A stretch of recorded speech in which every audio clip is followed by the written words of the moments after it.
Hola, muy buenos días. Les damos la bienvenida a esta octava jornada de Latin Red, red de revistas académicas en Humanidades y Ciencias Sociales, que coordinamos desde la Facultad Latinoamericana de Ciencias Sociales de Flaxo, sede académica argentina.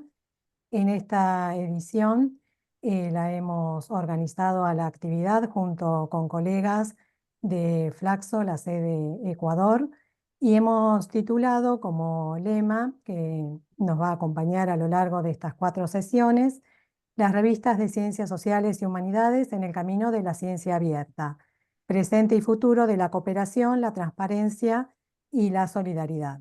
Quedó un poco largo, pero creo que son todos conceptos que en estos momentos a quienes estamos trabajando en los equipos editoriales de las revistas académicas y científicas especializadas nos atraviesan y nos preocupan en la cotidianeidad. Bueno, estas jornadas, como ustedes saben, porque hay gente que ya nos acompaña desde el inicio, se desarrollan desde el 2017. Habíamos tenido una jornada anterior que fue presencial, que de algún modo se erigió como la antesala de la creación de Latin Red, que fue una actividad que desarrollamos en el auditorio de la misma Flaxo, en la sede de Buenos Aires, y que bueno, convocaba más que nada a becarios e investigadores, también docentes, que tenían la preocupación por dónde publicar y cuáles eran los criterios de calidad de las revistas que en ese momento, en lo que es nuestro máximo organismo de investigación científica y tecnológica, el CONICET, se estaba revisando y replanteando.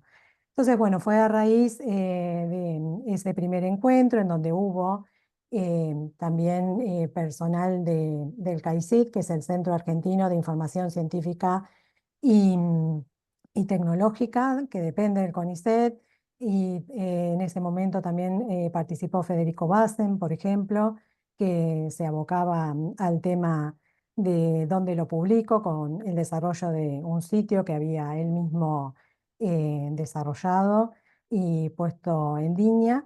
Pensamos en la necesidad de generar un espacio de una red cooperativa que de algún modo compartiera las informaciones que pudieran ser de utilidad para los equipos editoriales en cuanto a novedades, en cuanto a capacitaciones, en cuanto a desarrollos. Y bueno, ahí de a poquito se fue pergeñando esta iniciativa de la mano de la Biblioteca de Ciencias Sociales en Sofaleto, en donde me desempeño ya hace unas décadas, no voy a decir cuántas para que no saquen cuentas, y del área de Estado y Políticas Públicas, que está dirigida por el doctor Daniel García Delgado, que hoy nos iba a acompañar, pero bueno, estuvo con una operación y está en reposo a raíz de esa intervención que atravesó. Y también está mi compañera en esa área, que es María Cristina Ruiz del Ferrier. Y bueno, allí desarrollamos una primera jornada que fue la actualidad de las herramientas de edición, políticas de financiamiento y sustentabilidad.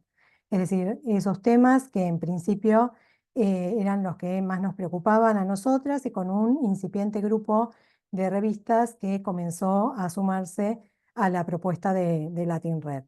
En el 2018, el lema fue la postproducción, difusión y estrategias efectivas de indización.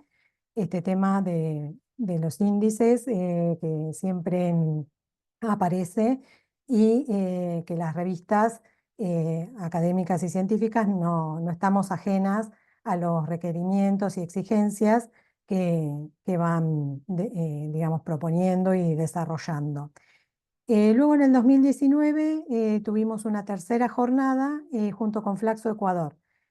También en ese momento nos aliamos con esta otra sede y transmitimos desde un hermoso auditorio que tienen allí. Establecimos un vínculo con nuestra colega y amiga Jenny Pontón, y el lema fue visibilidad, preservación digital y desafíos de indización de las revistas académicas en el campo de nuestra incumbencia de las ciencias sociales y las humanidades. Luego en el 2020 hicimos una jornada que ahí ya pasó directamente a ser virtual, dada la pandemia que nos asoló, con la Universidad Nacional de Cuyo, de aquí de Argentina. En ese momento, esta cuarta jornada tuvo el título Prácticas de edición y estrategias de posicionamiento de las revistas académicas en ciencias sociales y humanidades. En la quinta edición estuvimos solas en Flaxo Argentina. Fue sobre las innovaciones y tendencias en la gestión editorial y los recorridos que tenemos desde América Latina. Si bien muchas veces circulamos informaciones en la red sobre desarrollos o propuestas que surgen de otras esferas, bueno, también queremos darle relevancia a los que se realizan aquí en nuestra región. En el 2022 tuvimos el contacto del colega Fernando Piraquive de la Universidad Distrital Francisco José de Caldas de Bogotá, Colombia, y ahí nos abocamos más al tema de la calidad de las revistas. Pusimos nuevos horizontes, viejos problemas, y hubo, bueno, colegas que hablaron de distintas cuestiones respecto a prácticas editoriales, plagio y demás. El año pasado, en el 2023, que seguramente muchos de ustedes estuvieron, la hicimos con Flaxo México, a través de su revista y la colega Montserrat Rangel, y ahí nos propusimos enfocarnos en lo que es la creatividad y las propuestas de innovación en las revistas de ciencias sociales.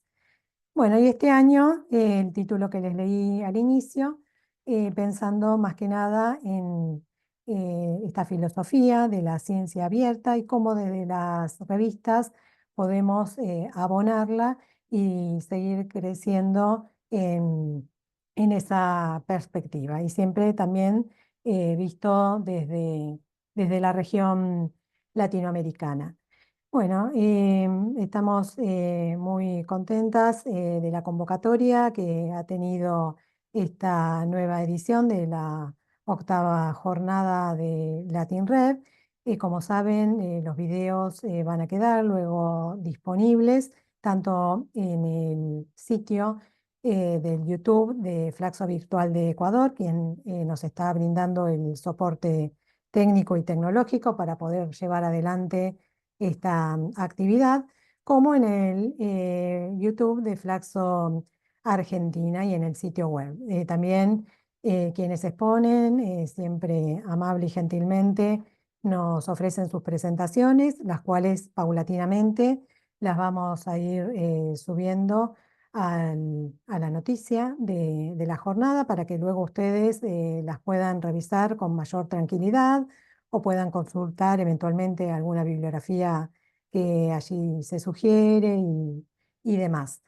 Y bueno, excuso a la directora de Flaxo Argentina, la doctora Valentina Delich. Ella por problemas de agenda no pudo estar presente en el inicio de hoy, pero nos manda un cálido saludo y nos desea, bueno, muchos éxitos y un crecimiento en los intercambios que podamos tener a lo largo de estas 4 sesiones que comienzan hoy y culminan el miércoles 10 de julio.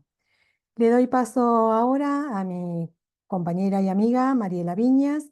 Ella es docente en la Facultad de Humanidades y Ciencias de la Educación de la Universidad Nacional de La Plata y se ha sumado en esta sesión como colaboradora. Bueno, bienvenida Mariela, adelante. Hola, muy buenos días para todos, espero que anden bien. Yo voy a estar a cargo de las presentaciones, en este caso de Jenny Pontón Ceballos, para luego darle el paso a Sandra. Jenny es doctora en Ciencias Sociales con especialización en estudios políticos por la Flaxo de Ecuador. Sus líneas de investigación son género y desarrollo, género y violencia, políticas públicas de seguridad ciudadana, medios de comunicación y violencia, y feminismos y estudios de medios. Además, se ha desempeñado como profesora e investigadora de la Flaxo de Ecuador. en el Instituto de Altos Estudios Nacionales y en la Universidad de las Américas, y como docente invitada en la Universidad de Cuenca y en la Universidad Andina Simón Bolívar. Además, es editora de Íconos, revista de ciencias sociales, y profesora asociada por la especialización de Género, Violencia y Derechos Humanos de Flaxo Ecuador. De esta manera, te doy paso para tus comentarios. Bueno, muy buenos días, gracias por la presentación, querida Mariela. Bueno, mi invitación a este panel ha sido para, desde Flaxo Ecuador, compartir la realización de estas jornadas junto con Flaxo Argentina, pues darles la bienvenida. Desde esta institución estamos apoyando estas 8ª jornadas de Latin Red 2024. Ya Cecilia mencionó, el tema central es las revistas de Ciencias Sociales y Humanidades en el camino de la ciencia abierta.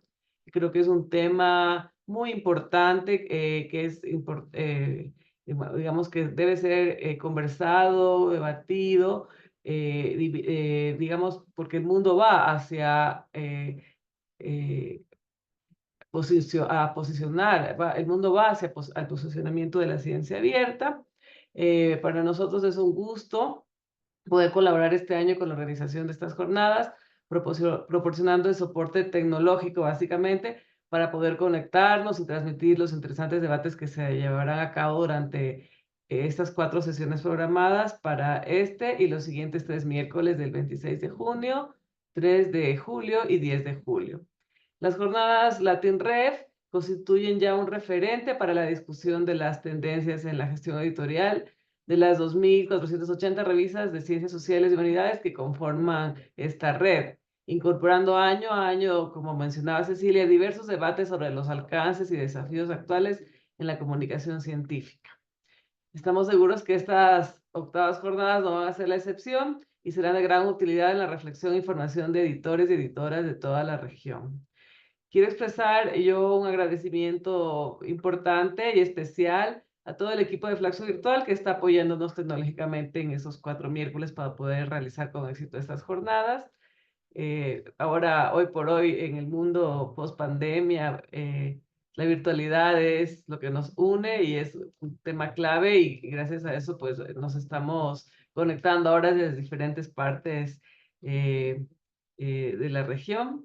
Eso, bienvenidos y bienvenidas, y esperamos que se desarrollen con mucho éxito estas 8ª jornadas. Muchas gracias. Muchas gracias, Jenny, por tus palabras.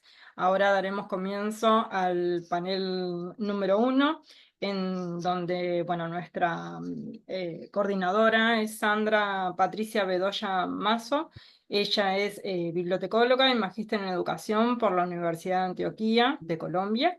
Tiene experiencia en biblioteca escolar, biblioteca pública, creación de servicios de información local, formación de bibliotecarios, entre otros tópicos. Además, es profesora ocasional en cursos como caracterización de unidades de información, bibliotecas escolares, diseño de proyectos y fuentes y recursos de información. Y actualmente es coordinadora de la especialización en edición de publicaciones en la UDEA. Así que te paso la palabra, Sandra, y excelente comienzo. Muchas gracias, Mariela.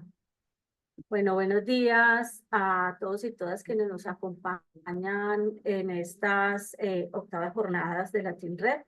Espero que me escuchen muy bien. Muchas gracias a quienes me antecedieron en la palabra, a ese recorrido de contexto que nos presentaron al inicio, que nos ubica frente a este primer panel que vamos a realizar hoy. Es un reto iniciar con el primer panel, que se titula Estado de la situación de las revistas de ciencias sociales y humanidades en la región. Este panel esperamos que sea un espacio para reflexionar sobre lo que está pasando en cuanto a la calidad editorial, los procesos de indexación, la gestión editorial y la sostenibilidad, entre otros temas relevantes que nos interesa, pues, en términos también de potencialidades y desafíos que vienen abordando las revistas en nuestras áreas de interés. Para ello, entonces, contamos con la participación de dos reconocidos expertos, profesores e investigadores en el tema que hoy nos convoca. Primero leeré el resumen del profesor Gustavo Liberatore. Es doctor en documentación por la Universidad Carlos III de España, profesor titular del Departamento de Ciencias de la Información de la Universidad Nacional Mar de la Plata e investigador del Centro de Estudios en Ciencias de la Información y Documentación de esa misma casa de estudios. Es consultor y evaluador de revistas académicas y científicas. Dirige actualmente un proyecto de investigación orientado a la caracterización y evaluación de las revistas en ciencias sociales y humanidades en Argentina. Ha publicado numerosos trabajos sobre revistas, prácticas editoriales, modo de circulación, de producción de conocimiento y su vinculación con los sistemas de evaluación científica. También hoy nos acompaña Juan Camilo Vallejo Chavarría.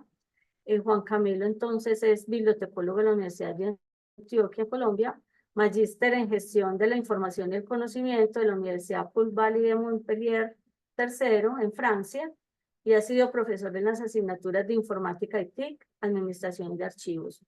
Es editor de la revista interamericana de bibliotecología e investigador activo del grupo de investigación Información, Conocimiento y Sociedad. Ha trabajado en sistemas de bibliotecas como aquellas pertenecientes a la Universidad Pontificia Bolivariana, Metro Información en la Alcaldía de Medellín y el Banco de la República en Colombia, y es profesor pues, de la Escuela Interamericana de Bibliotecología. Entonces, ellos son los expertos con quienes vamos a conversar hoy. Tendremos en primer lugar una presentación por parte de cada uno de los expertos y posteriormente una sesión de preguntas surgidas a partir de la presentación. Les recordamos a las personas que están conectadas que pueden registrar sus preguntas en el chat del canal de YouTube para tratar de atenderlas en el espacio respectivo. Entonces, bueno, muchas gracias. De nuevo, bienvenidos pues a este primer panel titulado Estado de la situación de las revistas de Ciencias Sociales y Humanidades en la región. En primer lugar, con un saludo muy especial, le doy la palabra al doctor Gustavo Liberatore. Doctor Gustavo. Hola, muchas gracias Sandra por la presentación. Buen día a todos y todas. Bueno, en principio, antes de compartir, quiero agradecer la invitación de Latinrep, un espacio que sigo con mucha atención porque, como decía Cecilia hace un momento, es un espacio de colaboración, de intercambio muy interesante, sobre todo en cuestiones de circulación de revistas latinoamericanas, donde necesitamos este tipo de instrumentos y de espacios, digamos, para discutir. Así que muchas gracias por la invitación y bueno, atendiendo un poco la convocatoria, digamos, voy a presentar, permiso, voy a compartir pantalla.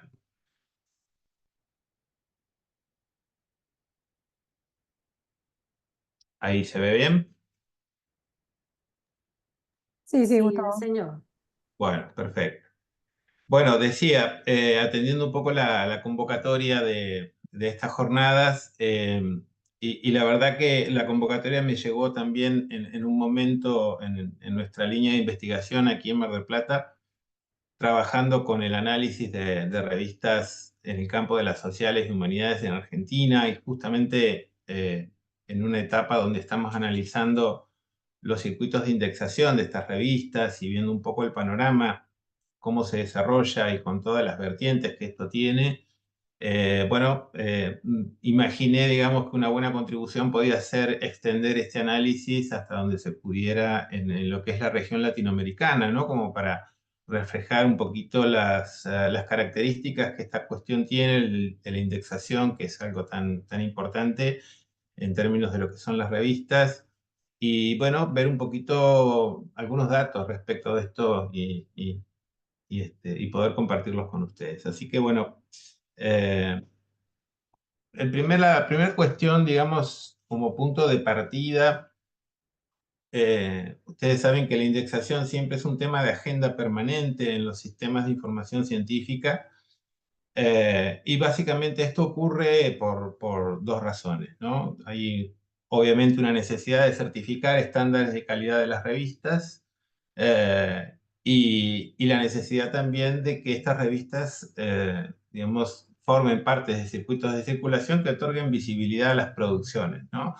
Fundamentalmente en el campo de las ciencias sociales y humanidades, porque vamos a ver un poco más adelante, aparece como uno de los sectores más dinámicos de la edición científica, digamos, en la proliferación de muchas revistas en casi todos los países que he analizado aquí. Digamos, es una constante y que tiene que ver con un montón de características, ¿no? Que también las vamos a discutir más adelante en términos de lo que son las culturas de producción que tienen cada una de estas áreas.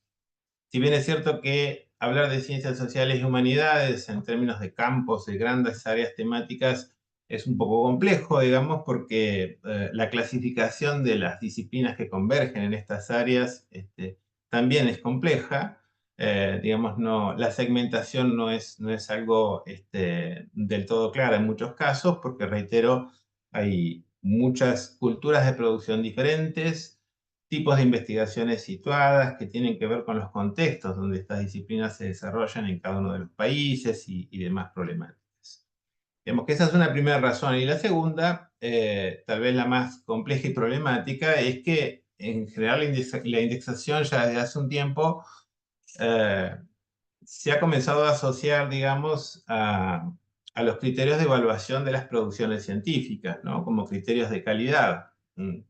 Y aquí aparecen una serie de cuestiones interesantes de discutir, porque en general las culturas de evaluación que tienen los sistemas científicos en muchos casos no son del todo transparentes respecto de la valoración que se hace de la indexación, ¿sí? De una revista y particularmente las revistas nacionales, y la transferencia que eso se hace, digamos, a la evaluación de los contenidos publicados, ¿no? Que son en principio dos cosas diferentes. Digamos que este es un poco el punto de partida en el sentido del lugar que ocupa la indexación como cuestión, como problema dentro de lo que es el circuito de publicación, ¿no? ¿Cuáles son los aspectos que impactan, digamos, en las políticas de indexación? Son muchos, ¿no? Pero en general, digamos, los podemos resumir rápidamente en estas cuestiones, ¿no? Ahí aparece una cuestión interesante que son las políticas públicas, es decir, desde el punto de vista de cómo las políticas públicas en cada uno de los países han podido reforzar y sostener, digamos, la gestión editorial de las revistas nacionales. No todos los países cuentan con políticas o con acciones concretas respecto a este tema, pero sí muchos han desarrollado, digamos, indirectamente cuestiones relativas a estos temas de la mano de acciones de acceso abierto o ciencia abierta, de políticas o programas que se han ido implementando, en donde las revistas han sido en general como el mascarón de prueba de estas políticas, porque efectivamente el acceso abierto, más allá de los repositorios institucionales, se hace plasma, digamos, se hace muy claro en las revistas, sobre todo en nuestra región, donde predomina el modelo diamante, ¿no? Que es un poco el bastión, digamos, de defensa de lo que es el acceso abierto a la publicación científica. Las cuestiones de calidad editorial, que por supuesto, y en esto tienen que ver los circuitos de indexación que existen, que están fuertemente orientados digamos, a evaluar la calidad de las revistas.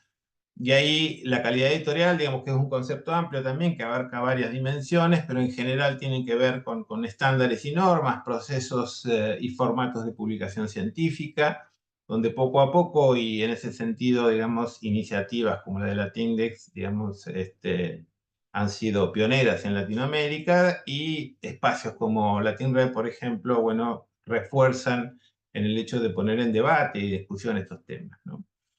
Una cuestión que en mi caso, digamos, lo tengo como muy arriba de la mesa, digamos, porque trabajo con algunas editoriales y establecen consultas, es el tema de la profesionalización de los equipos editoriales, ¿no? De qué manera las revistas han logrado profesionalizar a todos sus integrantes para acompañar estas políticas, para acompañar las tendencias respecto de lo que es la calidad de la indexación, para acompañar un montón de cuestiones que se ciernen en torno a la indexación, donde ahí aparecen cuestiones de métricas asociadas a la indexación, en fin. El tema de la profesionalización es un problema, sobre todo, y yo lo hablo desde la experiencia de Argentina, porque en general los equipos editoriales, la mayoría de las revistas en ciencias sociales y humanidades tienen como base institucional de edición a las universidades, a sociedades científicas en general, pero particularmente las universidades, institutos de investigación. Bueno, en general los equipos editoriales no suelen tener, digamos, no suelen ser estables, porque en general las autoridades de estos institutos y universidades que van cambiando generan permanentemente, digamos, nuevos integrantes o distintos integrantes en estos equipos editoriales, donde, bueno, allí no está del todo clara la formación y las competencias que tiene cada uno, y básicamente sostener en el tiempo, digamos, una serie de políticas básicas, ¿no? En general eso en la Argentina se ve bastante. Por supuesto el modelo de financiamiento, ¿no? El sostenimiento del modelo diamante, no solo en la Argentina, sino en toda Latinoamérica. El dilema del APC, digamos, que poco a poco va ganando terreno en algunas áreas. Bueno, ese también es un aspecto que tiene que ver, yo diría, con lo que vamos a hablar más adelante, que es el esfuerzo editorial que debe hacer una revista para poder inscribirse en estos circuitos de circulación y de indexación, y que para eso, obviamente, hace falta apoyo financiero, sostenimiento institucional y, por supuesto, políticas que avalen estos emprendimientos, ¿no? Y finalmente, infraestructuras de tipo tecnológica, ¿no? Sobre todo aquello que tiene que ver con los sistemas de gestión editorial. Eso está, digamos, bastante estandarizado, pero que tiene que ver efectivamente con un punto clave de la indexación, que es la interoperabilidad y la cuestión de los formatos para que estas revistas puedan acceder a muchas de las fuentes de indexación. Voy a hacer una breve reflexión respecto de lo que es la indexación y la evaluación científica, porque decíamos, es un punto de discusión en la agenda de este tema.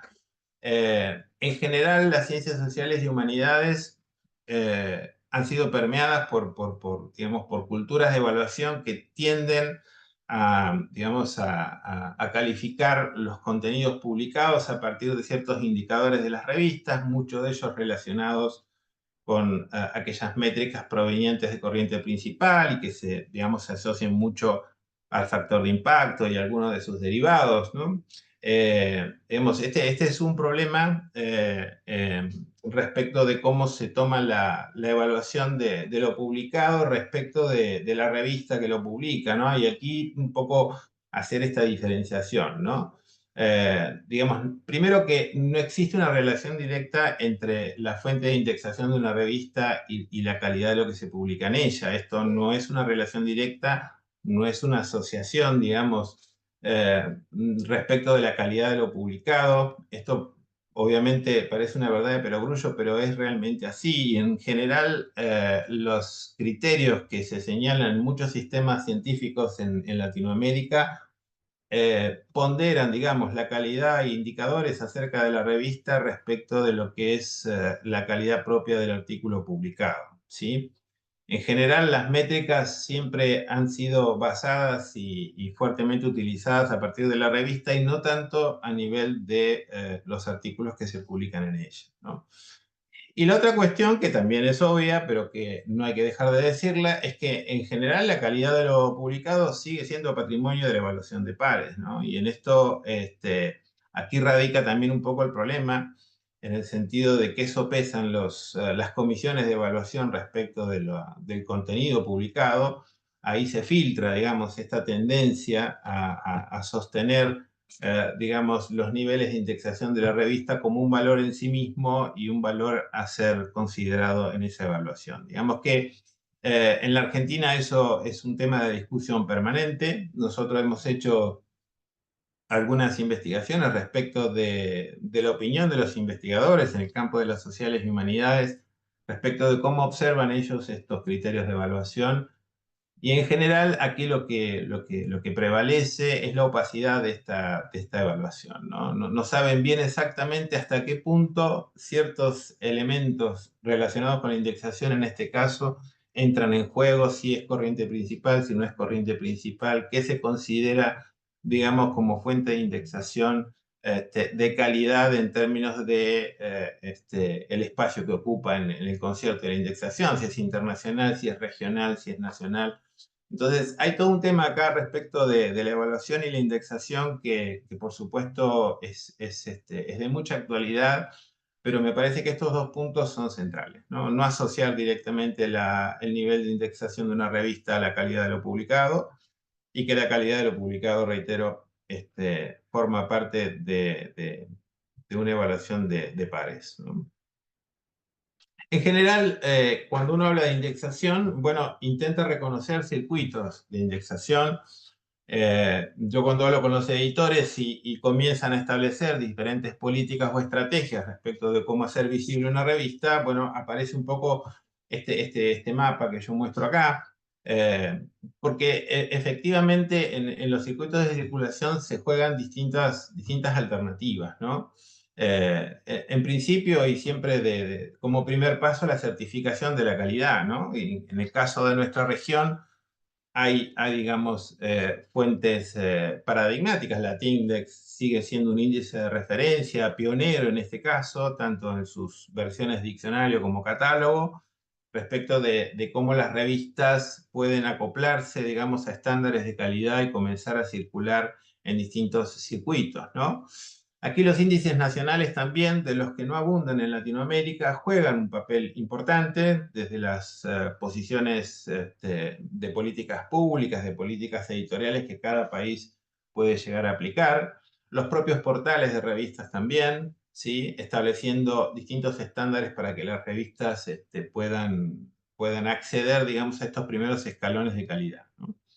Y esto también nos lleva un poco a la idea de cuál es el verdadero sentido de los circuitos de circulación en términos de la indexación, ¿no? Es decir, la idea de visibilidad que aquí aparece, ¿sí? Y que tiene que ver esencialmente con la manera en que las revistas ganan audiencias y llegan efectivamente a lectores y consumidores de lo publicado en forma adecuada, en forma eficiente, digamos, ¿no? Por fuera, digamos, reitero, de lo que son las métricas tradicionales para medir el impacto, ¿no?, que una publicación pueda llegar a tener, ¿no? Bueno, ahí aparecen, digamos, en cascada diferentes circuitos que se van sumando, ¿sí? Otro interesante y básico en términos de lo que son las políticas de acceso abierto son precisamente aquellos que certifican estas políticas, ¿no? Y en ese caso, por lo menos en el caso de Argentina, se han hecho esfuerzos, más allá de la versión internacional de la fuente Sherpa-Romeo, que es un poco el estándar. En Argentina se ha desarrollado un índice por parte del CAICIT que se llama Malena, que es importante de sostener porque precisamente allí las revistas declaran estas políticas, se enteran de estas políticas y de la forma de expresión de estas políticas también.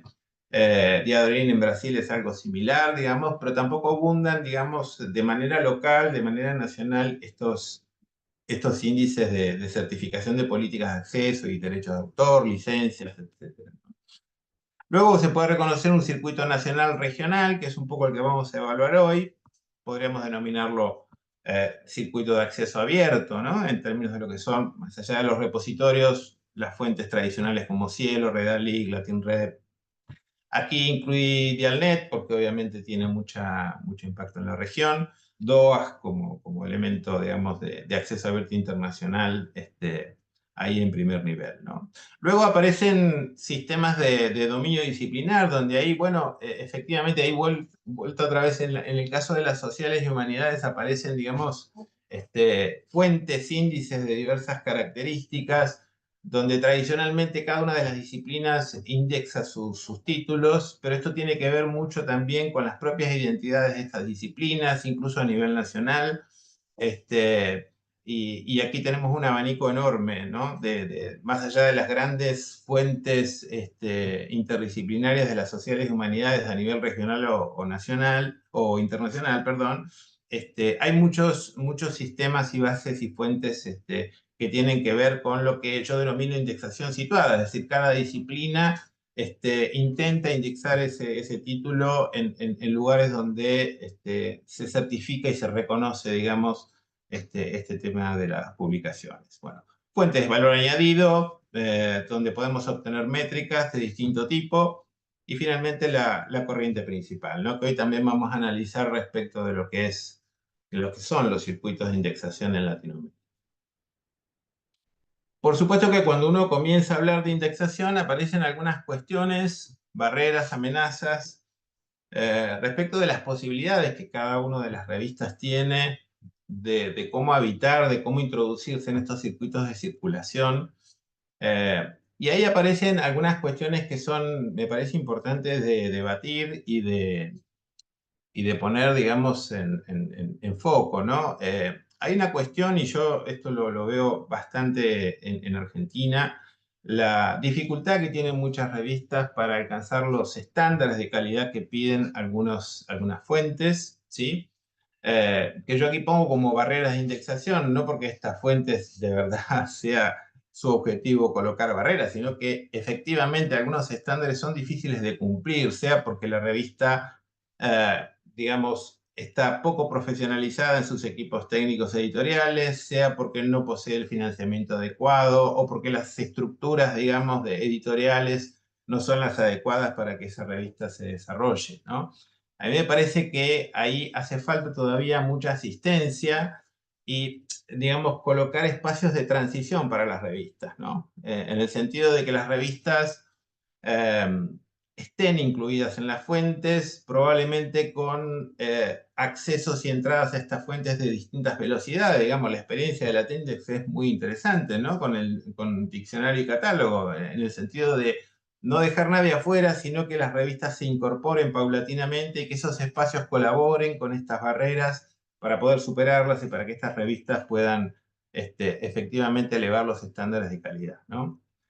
La cuestión del multilingüismo también atraviesa en general las cuestiones de producción de conocimiento científico y particularmente impactan en las sociales y en las humanidades. En las revistas esto se empieza a dar por cuestiones de a veces tratar de empezar a imponer el inglés como lengua franca, es decir, la publicación en inglés por parte de revistas nacionales, porque muchas lógicas de indexación están atadas a criterios de fuentes internacionales, donde obviamente el idioma inglés es el más común, el habitual, pero bueno, aquí hay que entender también, volvemos otra vez a las culturas de producción y a las formas de producción de conocimiento de las sociales y las humanas, donde en general la publicación, el lenguaje de publicación es la lengua propia de cada país, ¿no?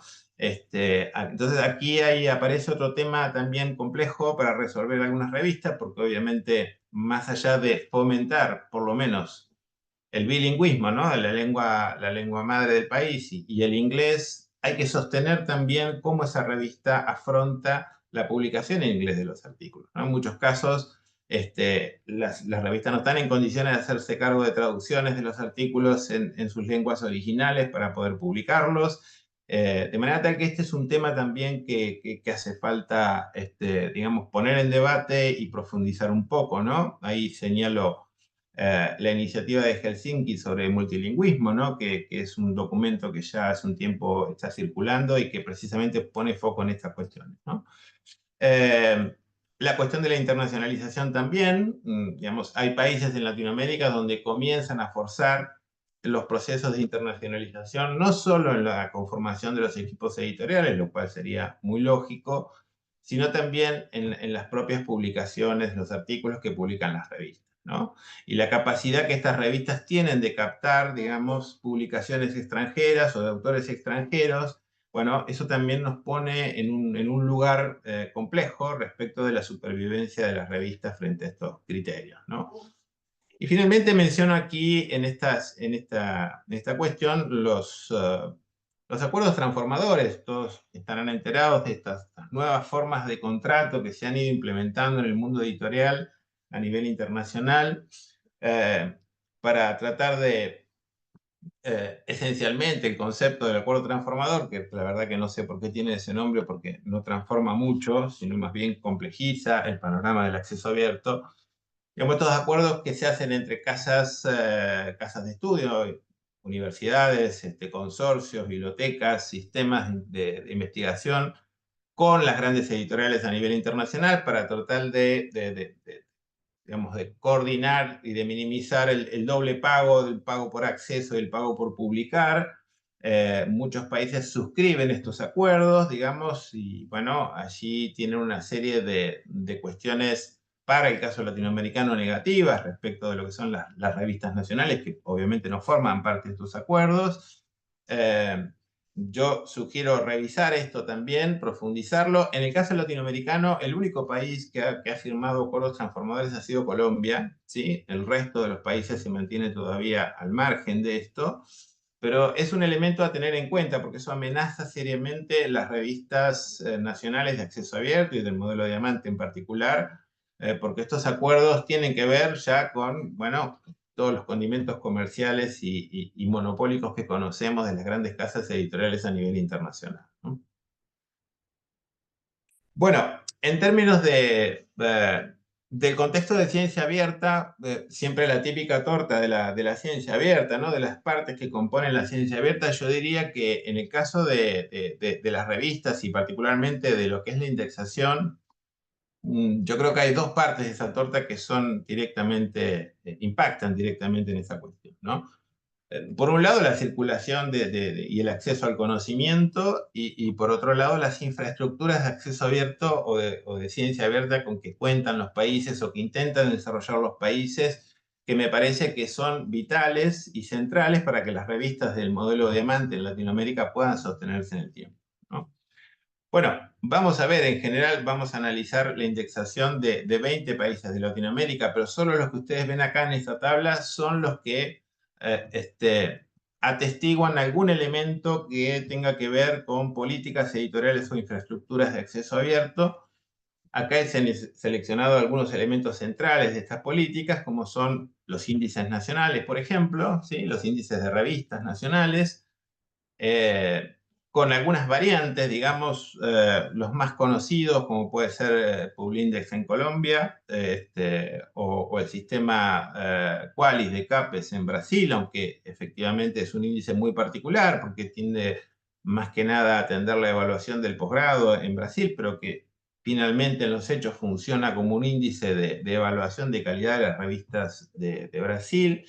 El caso de Argentina con el índice el núcleo básico de revistas en la Argentina.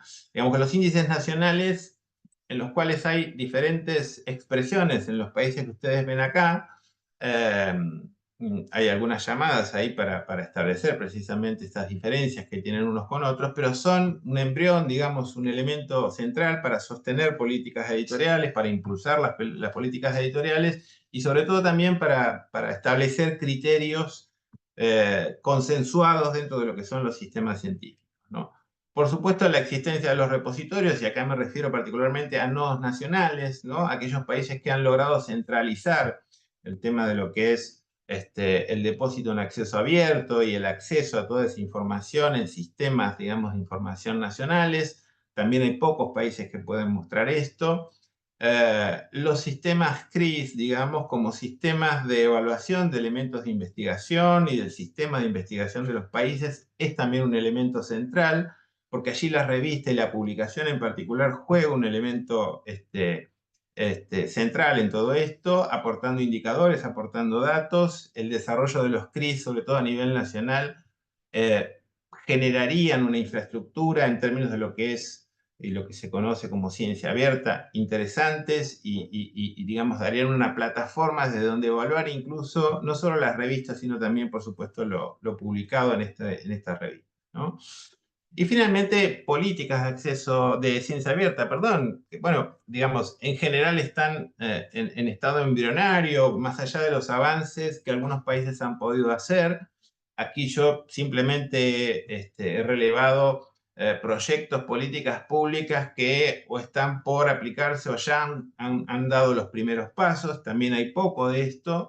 y está más bien concentrado siempre más o menos en los mismos países. Digamos que estas relaciones que yo marco acá tienen que ver también con cómo desde la ciencia abierta nosotros podemos apuntalar no solo la edición científica en general, sino particularmente los procesos de indexación y de circulación de los contenidos.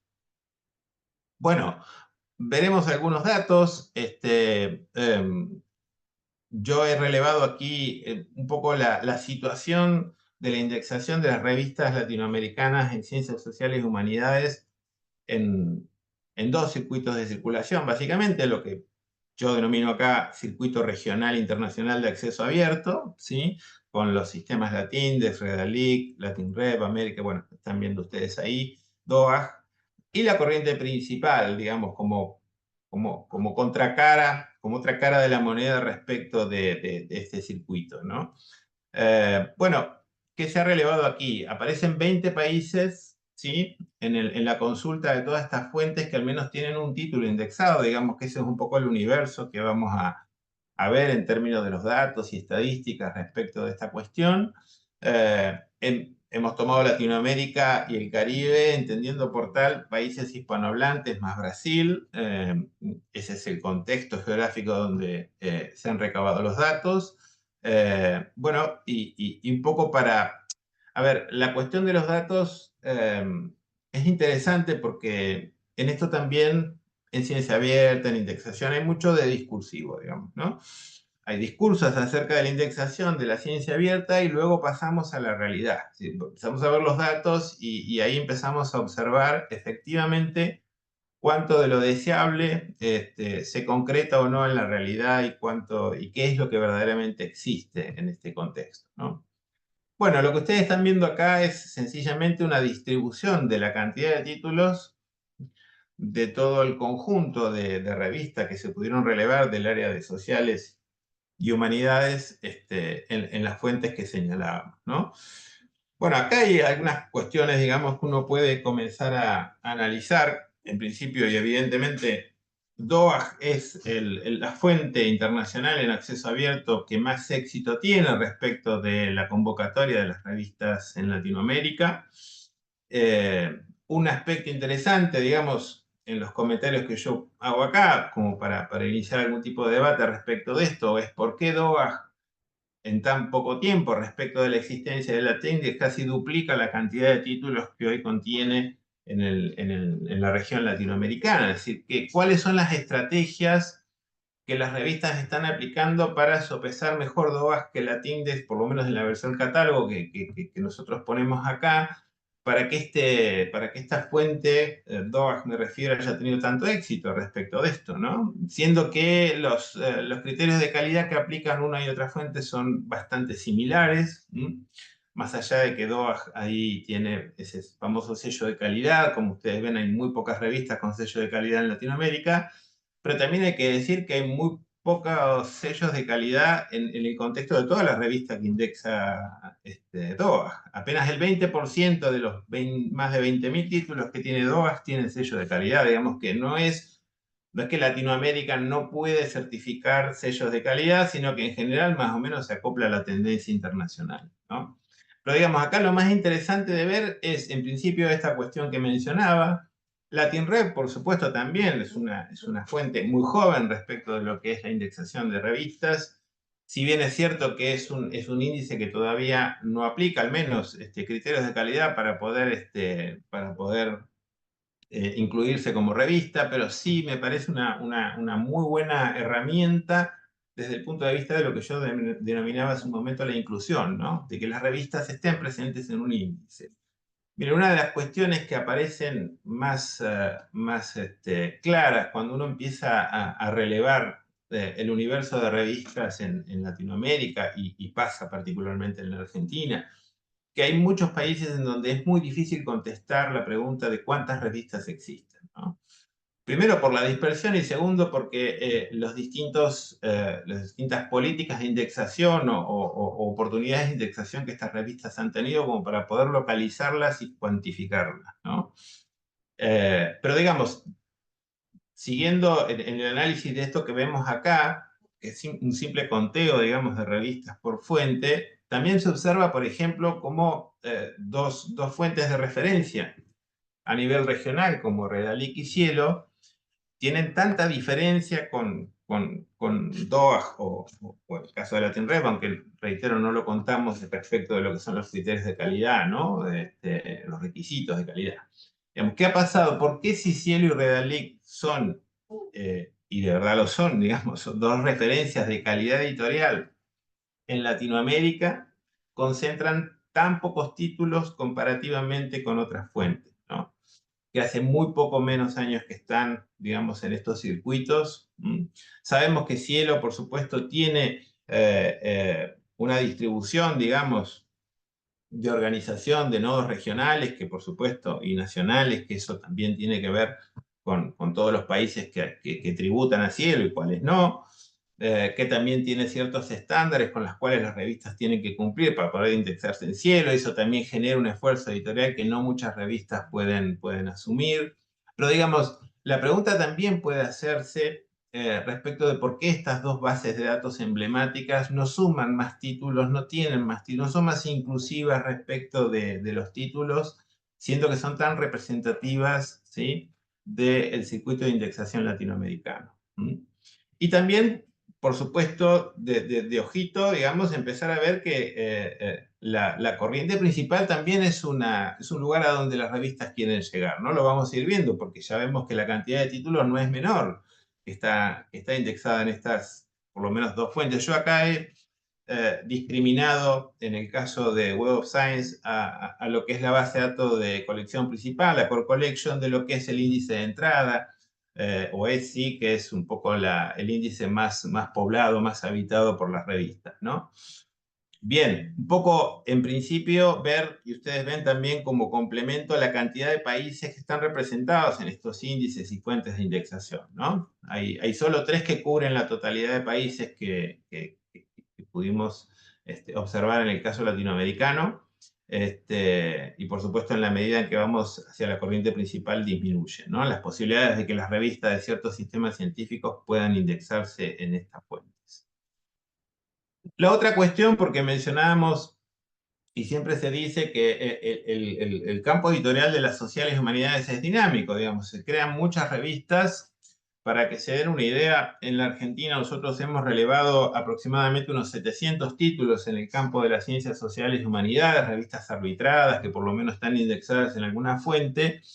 Casi el 60% de estos 700 títulos fueron creados en los últimos 10 años, ¿no? Entonces eso nos habla, y yo creo que si esto lo podemos trasladar a los distintos países, más o menos vamos a estar en las mismas proporciones. Es decir, la edición digital, la edición científica, la creación de revistas ha sido facilitada, por supuesto, por todos los medios que hoy tenemos, y se crean permanentemente nuevas revistas. ¿Qué relación existe con esto respecto de, o con qué comparar, con qué confrontar esta dinámica? Y bueno, como ustedes verán, me tomo el trabajo de observar por lo menos las masas críticas de investigadores que existen en estos sistemas, porque dependen de ellas en general la creación de nuevas revistas, ¿sí?, de nuevos temas, de nuevas áreas, de nuevas disciplinas. Vean ustedes cómo coinciden, ¿no?, la cantidad de títulos por país y la cantidad de investigadores, ¿sí?, que tienen en estas áreas, ¿no? Reitero también, siempre diciendo que, digamos, clasificar las sociales y humanidades suele ser una empresa compleja, ¿no?, por las distintas convergencias disciplinares que se dan en estos campos. Pero esto es un poco para ilustrar o establecer, digamos, patrones de comparación para ver de dónde surge esta dinámica y por qué efectivamente nuestro campo, el campo de las sociales y humanidades, es tan activo, tan dinámico en la creación de contenidos y de revistas. También la dinámica esta puede reflejarse desde otros lugares, digamos. Y cuando analizamos las fuentes de indexación que estamos presentando aquí y vemos la proporción que ocupan los títulos de ciencias sociales y humanidades en esta fuente, también nos damos cuenta que efectivamente, por lo menos el circuito latinoamericano de acceso abierto, está casi ocupado en su gran mayoría por títulos de ciencias sociales y humanidades. Digamos que aquí nuevamente podemos pensar en las ideas en las culturas de producción, digamos. En general, las disciplinas de las ciencias aplicadas, perdón, ciencias básicas, el mundo STEM, que en general se denomina, tiene culturas de producción y de publicación más tendiente a títulos internacionales. En general, las revistas nacionales son en su gran mayoría, en su grueso, digamos, del campo de las sociales y humanidades, y aquí se ve bastante reflejado, ¿no? Sacando Latin Rep, les diría que por su origen y su constitución es prácticamente un 100% de títulos de sociales y humanísticas. El resto de las fuentes, fíjense ustedes también el predominio que tienen los títulos, ¿sí? Todo el conjunto de títulos que fue relevado en este análisis. Incluso en la propia corriente principal, y ahí señalo con bastante puntualidad al Emerging Source, el índice de entrada que tiene Web of Science o Clarivate, donde fíjense ustedes que el 72% de lo indizado en ese índice tiene que ver con títulos de sociales y humanidades. Es decir, que hay una tendencia muy clara que los títulos de las sociales y humanidades buscan, en el caso de la corriente principal, las revistas, digamos, impulsan el esfuerzo editorial a formar parte de estos índices más que otras áreas que no pertenecen a estos campos, ¿no?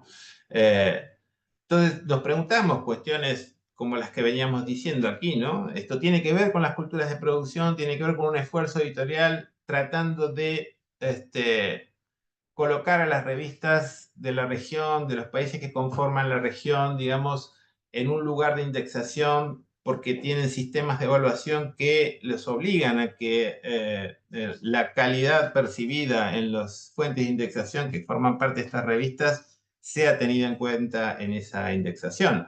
Hay casos muy concretos, ¿no? El caso Publindex, por ejemplo, en Colombia, cuando uno observa cuáles son los criterios de evaluaciones de las revistas, aparece claramente los indicadores de impacto como muy situados, ¿no? Como cuestiones preponderantes a la hora de analizar el lugar que ocupan en el ranqueo que hace Publindex de las revistas nacionales. Por lo tanto, la idea de ir migrando cada vez más hacia fuentes de corriente principal, donde estas métricas, por supuesto, son tradicionales, tiene mucho sentido. El caso del sistema Qualis en Brasil ocurre algo parecido. Ya desde hace un tiempo en ciertas áreas, si bien es cierto que en algunas áreas humanísticas o sociales no se aplica, pero sí se ha comenzado a tener en cuenta también el factor de impacto de las revistas para poder estratificarlas, para poder jerarquizarlas en estos índices. Digamos que aparentemente hay un esfuerzo editorial dirigido hacia la corriente principal, mientras estamos discutiendo nosotros de que los sistemas de evaluación deben despegarse, por un lado, de ciertas cuestiones de los niveles de indexación de las revistas y además, por cuestiones ya incluso internacionalmente aceptadas y consensuadas, ir despojándonos de los índices o de las métricas tradicionales de impacto para poder, digamos, evaluar la calidad de las fuentes y de lo publicado, ¿no? Doctor Gustavo, discúlpeme, 5 minuticos Sí. para que termine. 5 minuticos para que termine su Sí, intervención, sí, por favor. ya voy Muchas a redondar. gracias, muy Sí. formal. Bueno, finalmente, otro detalle interesante es que cuando hablamos de Latinoamérica, en realidad estamos hablando de los 5 sistemas científicos más grandes y que más peso tienen en la región. Ya ven ustedes, el 80% de todos los títulos que estamos mostrando aquí pertenecen a estos 5 países, ¿sí? Y en esta gráfica se puede ver también cuáles son las estrategias, aparentemente, o políticas que cada país tiene respecto de lo que es la indexación de sus fuentes, ¿no? El caso colombiano, por ejemplo, también vuelvo a reiterarlo porque es bastante particular. Fíjense, Colombia tiene muy pocos títulos en el catálogo de Latindex. Cuando uno revisa los requisitos de Publindex, se da cuenta que Latindex ni siquiera figura como una fuente a partir de la cual es evaluado algún criterio de calidad de la revista, ¿no? Digamos, no se tiene en cuenta como un índice de calidad para poder evaluar a cada una de las revistas. Bueno, este es simplemente un panorama, una vista distinta, digamos, de lo que es la distribución de estos títulos. En términos de lo que son los flujos de indexación, lo mismo, particularmente si miramos a la derecha el circuito mainstream, ¿no? Fíjense ustedes como en el circuito de acceso abierto respecto del mainstream, Colombia sube de posición, porque efectivamente pareciera ser que la estrategia tiene que ver con cada vez migrar más sus títulos, sus revistas hacia la corriente principal, más allá de que cada país hace elecciones dependiendo si tiene una política o no editorial y dependiendo también de las propias individualidades de las revistas, ¿no? Volvemos a la cuestión del esfuerzo editorial y a las propias estrategias que cada revista va generando para poder sostenerse, digamos, dentro de lo que son las características de los sistemas científicos en Latinoamérica. Bueno, cierro con algunas consideraciones, ¿no? Volvemos al tema de las políticas públicas. Me parece que es algo que hay que, digamos, impulsar fuertemente, digamos, y sobre todo de cara a establecer buenas estructuras o infraestructuras de acceso abierto, porque ese va a ser, digamos, un poco la garantía de sostenibilidad que van a tener las revistas, y particularmente en el modelo Diamante. Entender que en las sociales y humanidades existen distintas culturas de producción, distintas culturas de evaluación, que también a veces evaluarlas en su conjunto puede llegar a ser un error, porque hay digamos, distintos campos, distintas prácticas, distintas miradas, e incluso en los distintos países, ¿no? El desarrollo que han tenido los campos disciplinares también es distinto, ¿no? Bueno, insistir en que la indexación debe enfocarse más sobre el proceso de evaluación de la calidad de una revista y de las formas de visibilidad que uno puede darle a una revista, más que asociar directamente el prestigio de la revista a la fuente donde está indexada y mucho menos a lo que se publica en esa revista, ¿no? Los condicionamientos, las barreras que empiezan a surgir o que ya están, digamos, en términos de lo que son las políticas de indexación, y generar, digamos, esta idea que yo les mencionaba de transición de muchas revistas, de fomentar y ayudar a estas revistas a lograr estándares cada vez más altos de calidad, pero incluirlas, ¿sí? Me parece eso que es fundamental. Y bueno, y reforzar los circuitos de indexación regionales, ¿no? Que exceptuando DOAS, como habíamos visto, y como aparentemente dentro del campo de la indexación es la base por excelencia en términos de calidad y de visibilidad internacional en el acceso abierto, digamos, debemos reforzar, repensar tal vez las fuentes regionales, nacionales, que por supuesto han hecho muy buen trabajo y un esfuerzo cotidiano para que las revistas formen parte de ellas, pero tal vez, digamos, generar políticas inclusivas de las revistas que todavía no forman parte de ellos, porque es mejor tenerlas adentro que afuera, ¿sí?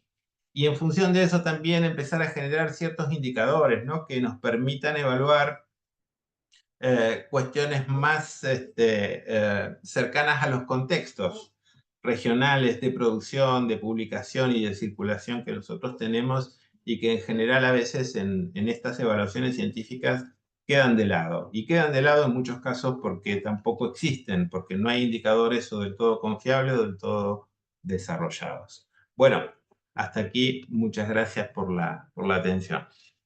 Muchas gracias, doctor Gustavo. Muchas gracias por su presentación. Creo que nos ha dejado unos puntos críticos a analizar en ese panorama que nos mostró sobre la heterogeneidad que hay en las revistas científicas en el área de ciencias sociales y humanas en nuestro contexto.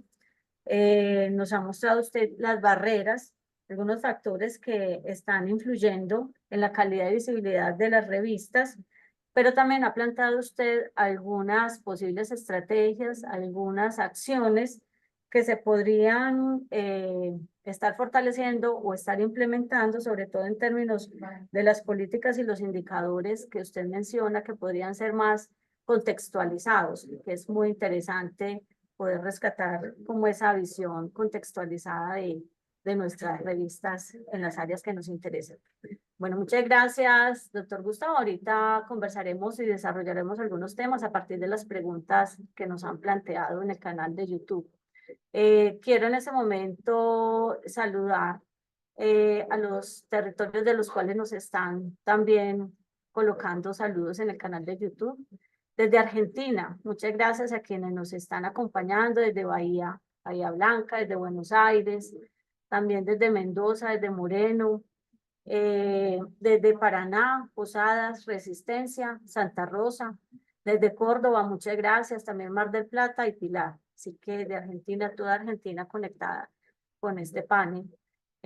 También desde otras regiones de nuestro continente, nos saludan desde Colombia, desde Costa Rica, desde Cuba, por supuesto desde Ecuador, México, Uruguay, Bolivia, Venezuela, Paraguay, bueno, y también pues desde España, también nos están viendo desde España, así que muchas gracias por acompañarnos. Recuerden registrar sus preguntas en el canal de YouTube y ahorita les daremos pues como trámite en lo posible.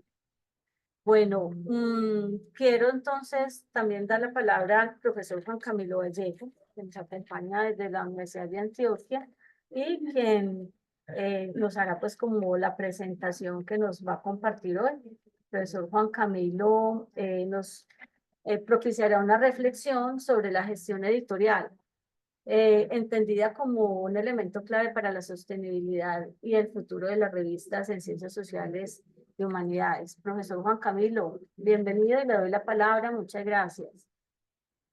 Bueno, muchas gracias a ustedes por la invitación. Creo que estos espacios de diálogo, de compartir saberes, experiencias y realidades tan distintas, pero que a la vez nos unen a partir de unas particularidades, creo que es trascendental para el buen desarrollo de nuestras publicaciones y de todo lo que se desarrolla. Precisamente, como acaban de mencionar, el objetivo de esta pequeña charla es mirar la gestión editorial como clave para la sostenibilidad de las revistas. Cómo esa gestión editorial nos va a ayudar para sostener los procesos editoriales y garantizar la publicación continua de nuestras revistas a su vez, ¿cierto? Entonces, este modelo se va a parar un poco más desde el editor. Siempre vemos las revistas desde su impacto, desde la calidad científica, pero aquí tenemos muy fuerte la perspectiva del proceso editorial vista desde el editor y vista desde los equipos editoriales. Lo que vamos a ver aquí no va a ser nada nuevo para ustedes.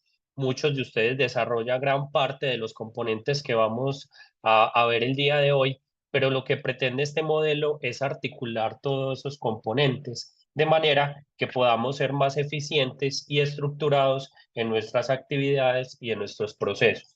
Ya lo mencionaba el profesor Gustavo, las revistas tienden, y sobre todo en nuestra área, las ciencias sociales, tienen una dinámica muy particular que hace la sostenibilidad. De hecho, si miramos las estadísticas que nos presentaba el profesor en su presentación anterior, mirábamos cómo muchas de ellas en gran cantidad van desapareciendo y pocas son las que van surgiendo nuevas. Y eso tiene ese fenómeno, y es que las capacidades que tenemos como revista, que tienen nuestras instituciones, tanto las universidades como las facultades, son limitadas en tema de recurso humano, en tema en capacidad científica, en tema en capacidad económica, infraestructuras tecnológicas. Todo eso se hace en nuestra realidad latinoamericana, se hace muy difícil sostener los procesos, ¿cierto?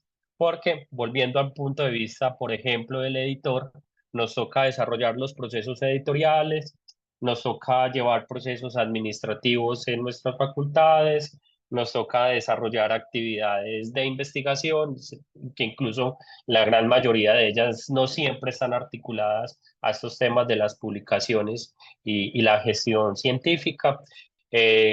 Nos toca llevar actividades de docencia y estos procesos y la gestión editorial de una revista es un proceso investigativo por naturaleza, que requiere un tiempo, una dedicación, tanto de las temáticas y de los procesos a garantizar. Entonces, lo que vamos aquí es mirar este modelo de gestión precisamente como una estrategia para la sostenibilidad de nuestras publicaciones. Entonces, este es el modelo. espero que se pueda visualizar bien en la transmisión de YouTube.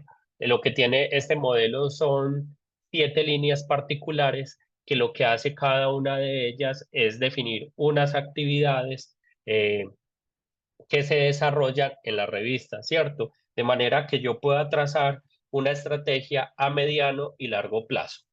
A las revistas, a todas nos pasa que trabajamos a lo que yo denomino el día a día de las revistas, que es recibir artículos, mandarlos a procesos de evaluación, contestar las solicitudes de los autores, de los evaluadores, estar pendiente como de esa dinámica.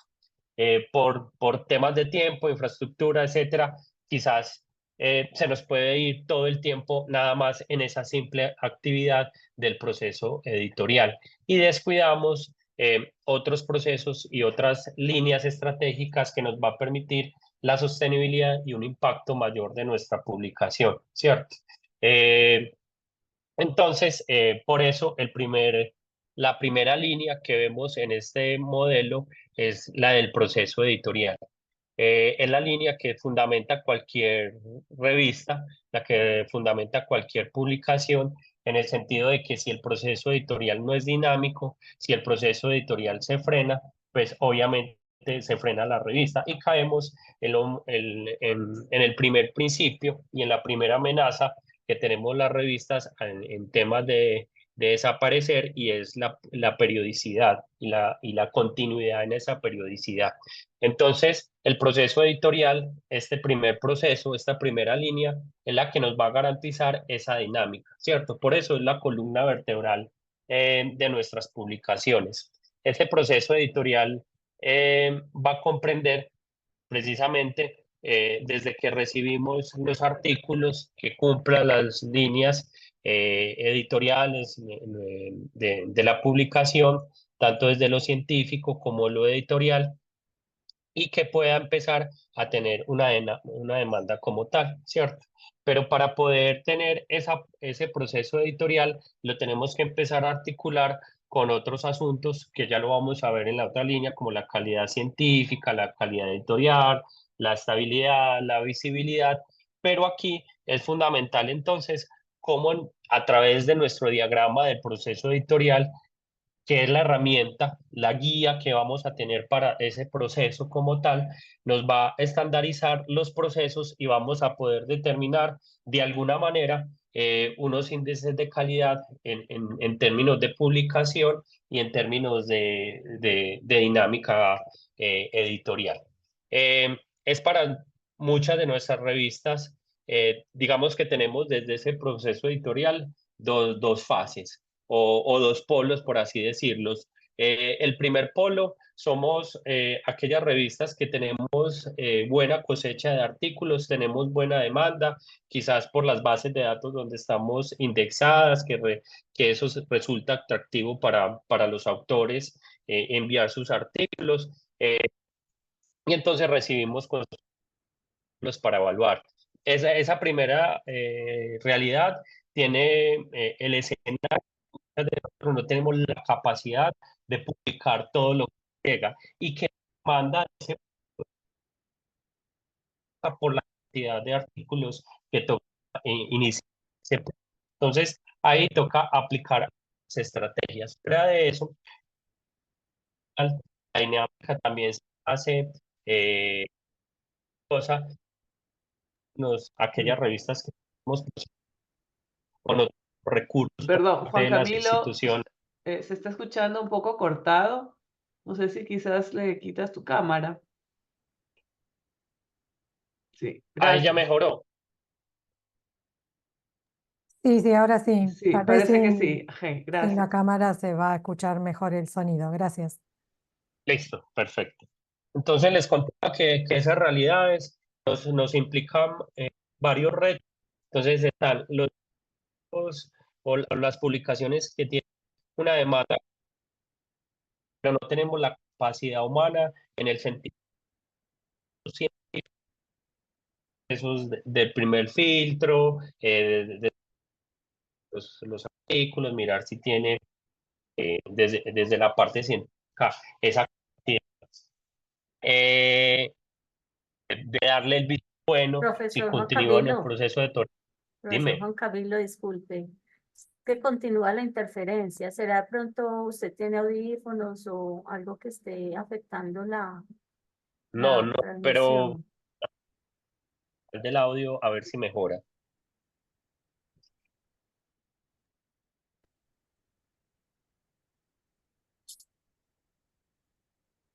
Ahí ya mejoró. Sí, dale, puedes continuar así y vamos mirando cómo se va escuchando. Gracias, Listo. profesor. ¿Me confirman para saber si es tema de red o de canal de audio? Bueno, adelante, profesor, y vamos mirando. Sí. Bueno, y están las realidades. Bueno, les decía entonces que aquellas que no tenemos recursos para dar un incentivo económico a los evaluadores, entonces que ese proceso se hace a Honorem, dándole pues obviamente todos los agradecimientos y los certificados. También pues ese proceso editorial se hace coyuntural en ese tema de la dinámica. Pero también están las realidades de las revistas que su cosecha de artículos o la demanda de artículos a publicar no es tan alta, ¿cierto? Entonces tienen que enfatizarse más en los procesos editoriales, en mejorar la calidad de todo artículo que llega, porque de alguna manera no pueden descartar todos los artículos que van llegando a su proceso editorial precisamente. Entonces lo que hacen es esta primera línea del proceso editorial es articular todo esto a partir de este diagrama del proceso editorial como una herramienta de gestión. También es muy importante allí tener todas las bases de datos del proceso editorial, saber y tener determinado cuándo entra el proceso editorial un artículo, cuándo continúa, ¿cierto? En qué estado está, ya sea en cualquiera de sus fases, y cuándo se va a publicar. Aquí hay herramientas, por ejemplo, el OJS ayuda mucho para ese tema del proceso editorial y nos ayuda a enmarcar cada uno de esos procesos, pero también la recomendación es a manejar bases de datos que se articulen, que yo las pueda articular directamente al OJS o las pueda manejar de una forma alterna, ¿cierto? Esto para garantizar que los datos estén actualizados constantemente y que a partir de esos datos del proceso editorial pueda hacer otro tipo de mediciones de nuestra publicación en términos de oportunidad, de calidad científica y de dinámica editorial. Y ahí obviamente pues tener muy en cuenta ya al final del proceso editorial todo el tema de publicaciones, formatos de publicación, indexación y otros factores. Vamos a pasar entonces a la segunda línea. Esa segunda línea es lo que sustenta y lo que le da de alguna manera validez y posicionamiento a mi revista y que habla de la naturaleza de la misma y es la calidad científica. La calidad científica es la que a una comunidad académica le garantiza la integridad de la publicación. La misma reputación de la revista se basa en esa calidad científica y entonces aquí ya tenemos distintos factores que van a determinar esa calidad, empezando desde el editor principal o los editores auxiliares que también pueden apoyar desde lo científico a esa revista.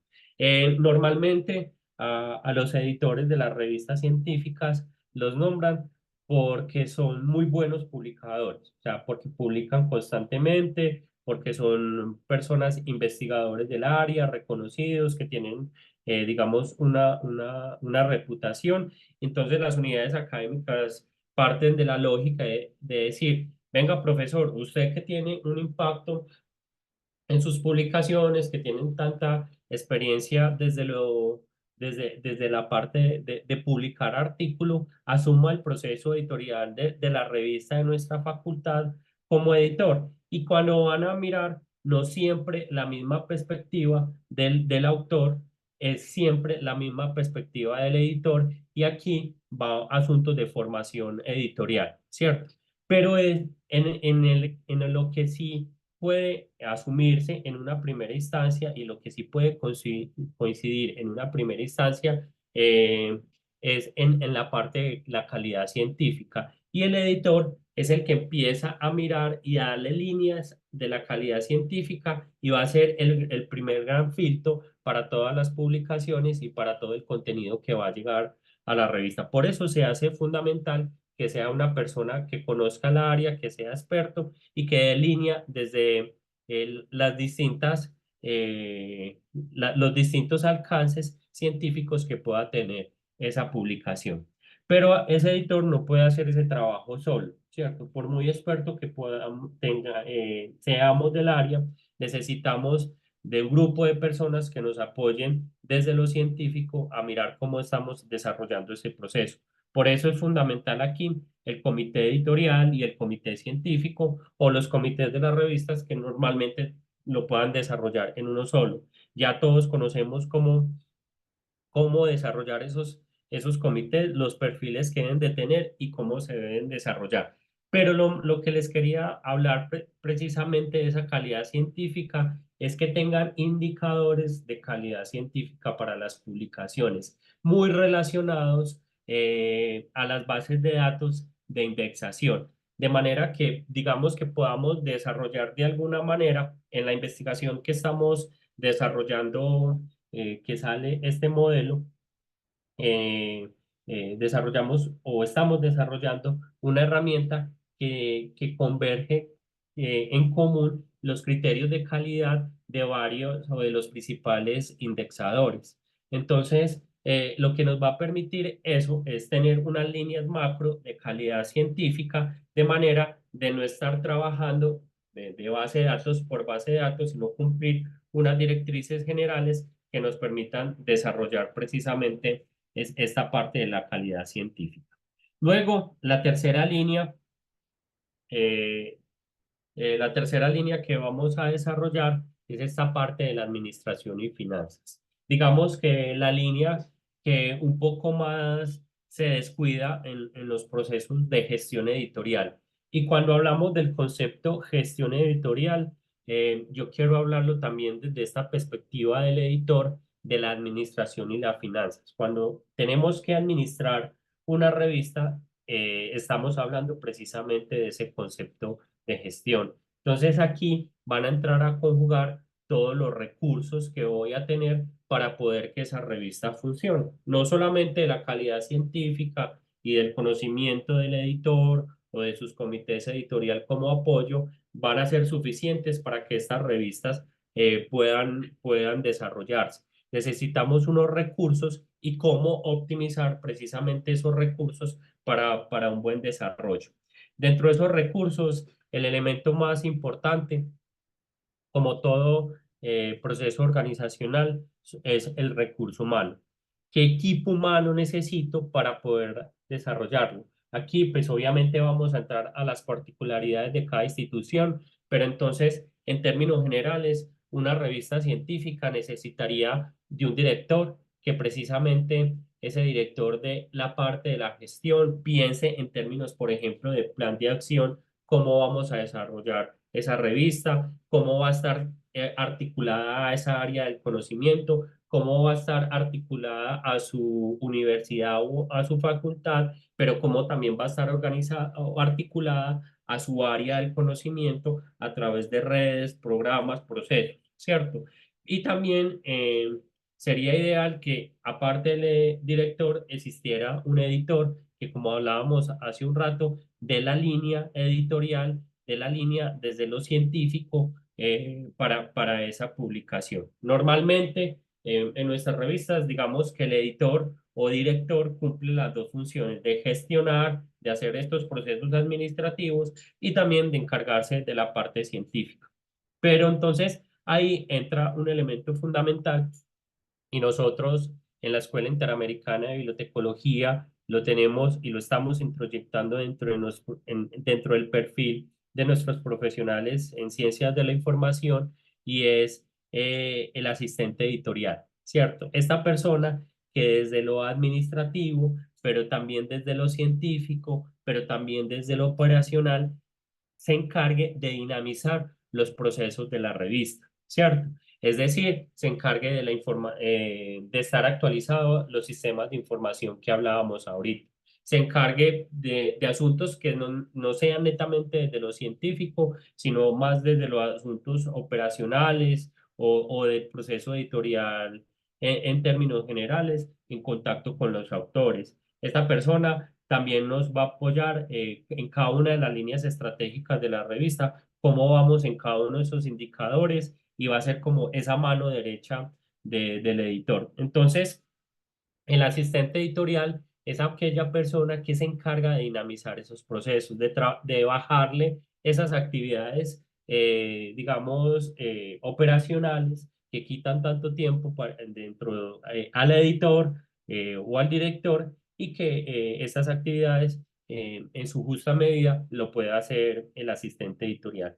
Y luego pues ya tener unos auxiliares que se puedan encargar de acuerdo por las áreas que manejamos en las distintas revistas, que normalmente se manejan un área de proceso editorial, se maneja también un área de visibilidad, que es la estrategia de contenidos digitales, que ahorita la vamos a ver precisamente, y también un área que todo lo que tenga que ver con bases de datos, indexación, marcación y otro tipo de lenguajes.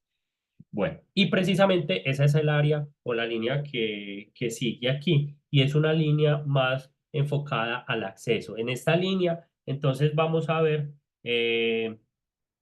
cómo o qué elementos o cuáles ventanas vamos a tener para que nuestras publicaciones se puedan ver. Listo, entonces esta línea va enfocada al elemento más importante que debemos tener en términos de acceso y es nuestro sitio donde se va a publicar la información, ¿cierto? En la mayoría de nuestras revistas que son de acceso abierto, ejemplo, el OJS, ¿cierto? Entonces, por ejemplo, el OJS, mirarlo desde su arquitectura de información, que cómo me está apoyando al proceso editorial, pero en esta perspectiva de acceso, cómo se está visualizando y cómo se está accediendo precisamente a los contenidos y a los artículos. ¿Cuáles son los formatos de indexación y los formatos de publicación de nuestra revista que está permitiendo el OJS para desarrollarlo? Entonces, digamos, los formatos tradicionales que ya vienen cambiando y la tendencia quizás es un poco a desaparecer como el PDF,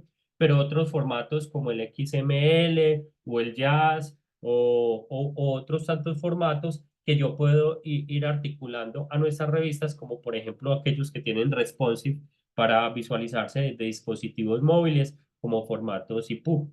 Entonces, todos esos formatos o toda esta parte también va desarrollada incluso desde la parte de diseño. Si nuestra revista es amigable, por ejemplo, desde las instrucciones para los autores, por ejemplo, si es amigable en el sentido de diseño que hable de la naturaleza de la revista, como si todavía, a pesar de ser publicaciones 100% digitales y todavía conservamos portadas, diseño de portadas, si aparte de tener los artículos de forma individual en sus distintos formatos. También tengo una publicación en toda la publicación o todo el número en un solo formato que permita una usabilidad y un acceso más detallado, ¿cierto? Y en temas de diagramación y en presentación, un asunto más amigable. Entonces, esta parte de acceso va desarrollado o va enfocado a toda esa parte. Profesor Juan minutos más o menos para terminar. Muchas gracias. Listo, gracias. Bueno, se me pasaba otro asunto en la línea número 3 de la parte de administración y finanzas, son precisamente los recursos financieros y el plan de acción.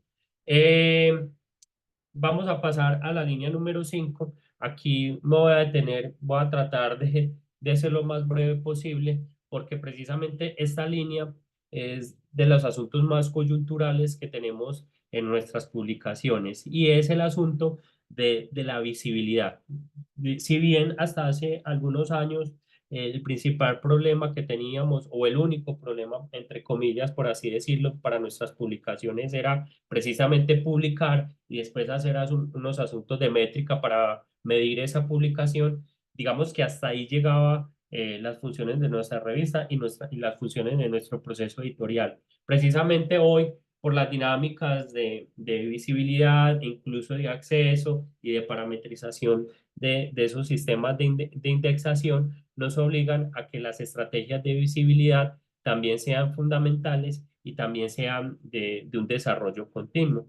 Es por eso que desarrollamos un modelo de visibilidad que lo que hace es implementar un plan de comunicación científica enfocado a la revista, que va precisamente desde la preparación de los contenidos a través de los metadatos que tiene la revista en su OJS, en los distintos procesos de indexación, en los distintos procesos de marcación, cómo lo estoy haciendo y cómo los estoy regulando. Si estoy utilizando, por ejemplo, sistemas de lenguaje controlado, que por ejemplo lo ofrece el OJS, y cómo eso también está haciendo una relación directa, por ejemplo, a buscadores un poco más abiertos, que son, por ejemplo, Google Académico. Entonces, esta primera parte, digamos que, o esa primera fase de este plan, es una fase de preparación. Luego entramos a una fase de gestión y edición de contenidos digitales, en los cuales a partir de los contenidos que va desarrollando nuestra publicación, cómo los voy preparando, cómo esos contenidos, de acuerdo a la naturaleza del mismo, si es un contenido teórico netamente o si es un contenido que está basado, por ejemplo, en animaciones o en tablas o en gráficos, cómo y qué tipo de contenidos puedo desarrollar ahí. Como por ejemplo puede ser este que vemos aquí, la infografía, o piezas o contenidos que también ayuden a la divulgación de cada uno de esos números. Entonces, en esta etapa de gestión y edición de contenidos, precisamente nos enfocamos a la edición de los mismos. Obviamente aquí en los equipos editoriales tendríamos que tener una persona que sepa desarrollar y diseñar este tipo de contenidos, pero que aparte nos apoyen en la siguiente etapa, que sería la publicación de estos contenidos en las plataformas, ¿cierto? Que para las revistas científicas, digamos que tenemos dos tipos de plataformas, una enfocada a las redes académicas y otra enfocada a las redes sociales, que digamos tienen un impacto y una naturaleza distinta a las redes académicas. Entonces, he ahí que la naturaleza de estos contenidos, como pueden ser también este tipo que puede ser videos, animaciones o póster o infografías, todo estos, dependiendo de la plataforma donde los publique, va relacionado siempre en su post y en su descripción con el número de hoy, porque no se puede perder de vista que lo que nos interesa y el objetivo principal es que siempre vayan a nuestra revista, ¿cierto? Vayan siempre a donde está cada uno de nuestros artículos, el que se está de alguna manera divulgando particularmente, y que a partir de ahí pues se aumente el número de descargas, pero a su vez también aumente la probabilidad de citación, y que eso precisamente vaya desarrollado en más impacto de la revista. Entonces, les estaba ahorita hablando de estas redes académicas, cómo estas plataformas todavía, digamos que son un poco esquemáticas, todavía algunas de ellas solo aceptan los formatos en PDFs, pero hemos visto, por ejemplo, el caso de Academia, cómo vienen desarrollando y permitiendo también otro tipo de contenidos, más contenidos de apropiación, más contenidos de divulgación que permitan precisamente tener otro tipo de interactividad. Y otro día pues podemos hablar cómo también podemos establecer estrategias de visibilidad y divulgación en redes sociales, ¿cierto? Entonces, bueno, por último, una de las grandes ventajas que tenemos con estas redes es que también las podemos medir. Y precisamente esa sería la última línea que tendría para abordar el día de hoy, es el tema de las métricas e información estadística, ¿cierto? De cómo cada uno de esos impactos, ahorita lo veíamos en la presentación del profesor Gustavo, también nos ayudan a enmarcar si estamos haciendo o no estamos haciendo bien nuestro trabajo o en qué debemos enfocarlo, ¿cierto? Si, por ejemplo, ese plan de visibilidad, si están teniendo resultados o qué áreas del conocimiento o qué áreas, tendencia en nuestra área del conocimiento se están implementando y eso también nos ayude a tener decisiones editoriales. Es por eso, bueno, evidentemente de aquí pues podríamos sacar otra charla particular, pero la idea es que aquí tengamos nuestras propias métricas, ¿cierto? Entonces, bueno, acá aparecen las métricas externas desde el Google Analytics hasta las bases de datos donde estamos indexados, pero digamos que el principal llamado que hacemos es también tengamos nuestras métricas internas, ¿cierto? Desde las métricas o las estadísticas, más que métricas estadísticas del proceso editorial, pero también las métricas que va generando el OJS a nivel de descargas, a nivel de impacto, a nivel de perfiles de usuario, a nivel de procesos editoriales y cómo conjugamos toda esa información precisamente para tomar decisiones editoriales o para establecer estratégicamente cómo vamos a direccionar nuestra revista como tal. Entonces, para resumir, la idea o el llamado hoy es a todo eso que les estaba contando, que ustedes ya lo vienen desarrollando en sus revistas, manejémoslos de una forma articulada, cojamos todos esos procesos, no los manejemos del día a día o un día me voy a enfocar en eso, lo otro, sino que manejémoslo en claves de plan de acción, en clave de indicadores que me permita poder establecer procesos y estrategias particulares para el buen desarrollo del mismo. Profesor Juan Camilo, muchas gracias por su presentación.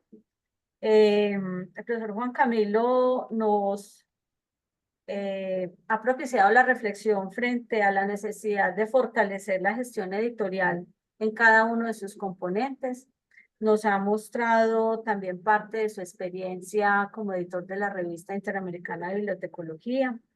Dentro de esos componentes nos plantea la relevancia o el papel en función de la gestión editorial como un criterio para fortalecer la calidad editorial y también, digamos, el posicionamiento de nuestras revistas.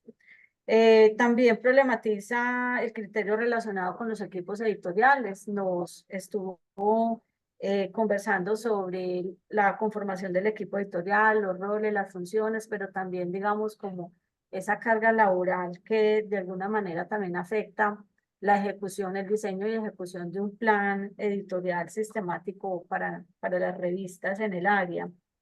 Entonces, bueno, muchas gracias, profesor Juan Camilo. Creo que también nos deja unos puntos de interrogación y de análisis crítico.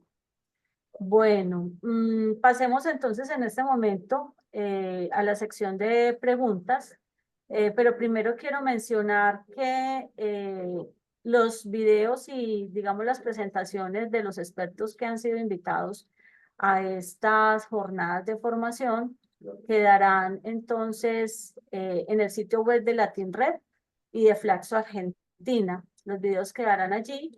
Las PowerPoint o los documentos que vayan entregando los expertos de manera paulatina se irán también ingresando a estos sitios web para que entonces estén atentos como a recuperar esa memoria. Bueno, entonces tengo aquí algunas preguntas. Empecemos con el profesor Gustavo. Hay unas particularidades y hay una o dos que lo pueden responder entre los dos expertos. Para el doctor Gustavo hay una pregunta que tiene que ver con el multilingüismo. Alguien nos formula lo siguiente. Frente a las limitaciones del multilingüismo, ¿sería recomendable usar la inteligencia artificial? Y menciona el ChatGPT y otros recursos